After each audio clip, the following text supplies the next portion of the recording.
Hello বন্ধুরা, এইগুলো দেখে শুধু ভাষা হারিয়ে ফেলি। এইসব ভিডিওগুলো সামনে আসলে একদম ভাষা হারিয়ে ফেলি যে কি বলবো, কি পরিমাণ ঘৃণা, কি পরিমাণ মুসলিম জাতির উপর ঘৃণা করে এরা, তা সত্যি ভেবে অবাক হই। ভিডিওগুলো দেখুন, কি পরিমাণ হিংসা ছড়াচ্ছে তারা, পরিমাণ তাদের প্রতি মুসলমানের প্রতি তাদের হিংসা, কি পরিমাণ তাদের মুসলমানের প্রতি ঘৃণা, যে একদম যে মারা গেছে সে কবরস্থান সেখান পর্যন্ত তারা ছাড়ছে না, এখানে পর্যন্ত জ্বালিয়ে দিচ্ছে, ভেঙে দিচ্ছে। কি এমন করেছে মুসলমানরা এই পরিমাণ ঘৃণা, এই পরিমাণ মানে মানসিকতা যে এইরকম লেভেলের ঘৃণা করা হয়, মানে এরকম লেভেলের ঘৃণা করা হচ্ছে।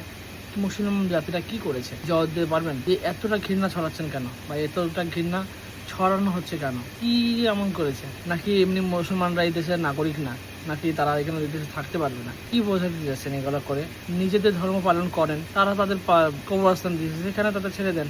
আপনাদের শ্মশান যেভাবে থাকে সেভাবে মুসলমানদের কবরস্থানও থাকবে। কি নিয়ে এগুলো নিয়ে কেন হিংসা ছড়ানো হচ্ছে?